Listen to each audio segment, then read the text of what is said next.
Olá de novo, tudo bem com vocês? Voltei rápido com o mesmo figurino que a gente está gravando tudo no mesmo dia. No vídeo passado eu falei o conceito de regência, né? O que é regência, e falei por alto mais ou menos a diferença entre regência verbal e nominal. Agora vamos entrar na regência verbal. Vamos entender essa bonita, essa danada de uma vez por todas, vamos destrinchá-la e ver alguns verbos, né, que causam dúvida.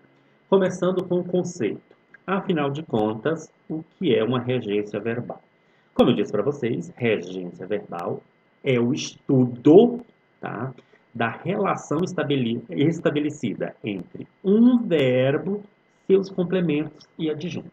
Então, alguns verbos vão precisar de complemento. Aí nós vamos estudar a relação desses verbos com os seus complementos. Como é que essa relação se dá? É através de uma preposição? Não é? Ou dos verbos com seus adjuntos, que são aqueles termos que trazem circunstâncias. Quando você for analisar uma questão de regência verbal, ou você for estudar alguma coisa relacionada à regência verbal, você tem que considerar o seguinte: primeiro, essa relação entre o verbo e esse outro termo, ela se dá por meio de uma preposição? É necessário que exista uma preposição entre o verbo e o seu complemento? Sim ou não? Esse é o primeiro passo. Segundo passo, tá, é preciso uma preposição. Beleza, eu entendi que é necessário uma preposição. Mas que tipo de preposição? Qual a preposição que eu vou utilizar? Porque, afinal de contas, né, alguns verbos pedem preposição e outros pedem mais de uma preposição de acordo com o seu sentido. Então, isso tem que ser levado em consideração também. Vamos entender essa coisa direita aqui. Vamos ver aqui alguns exemplos. Olha só. Os parlamentares implicaram-se em escândalos por causa de desvios de verbas. Olha só, nós estamos usando aqui o verbo implicar. No segundo exemplo, também usamos o verbo implicar. Os parlamentares implicaram com o novo presidente da casa. Observem que é o mesmo verbo, mas no primeiro exemplo, esse verbo está exigindo, está regendo a preposição em.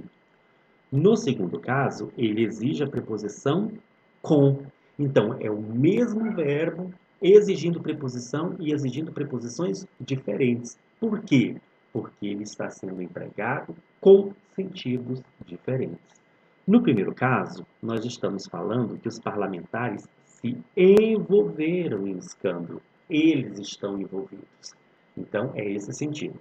No segundo caso, nós estamos falando que eles meio que não gostaram, eles implicaram mesmo ali, eles ficaram atazanando, discordaram, né, do novo presidente e ficaram infernizando a vida do coitado. Então já é um outro sentido do verbo.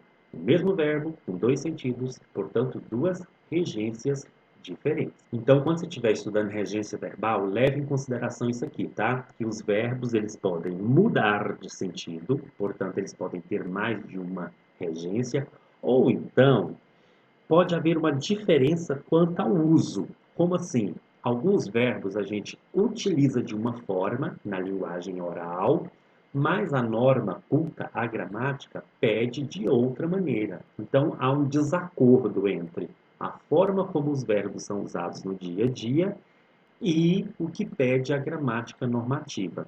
Isso também às vezes pega, tá? A gramática pede uma coisa, mas a gente usa de outra forma. Essas diferenças sempre terão que ser consideradas na hora de se estudar a regência verbal. Então, esse foi o conceito de regência verbal, a explicação mais detalhada do que é uma regência verbal. E no próximo vídeo nós vamos ver a regência de alguns verbos que confundem a nossa cabeça. Se liga!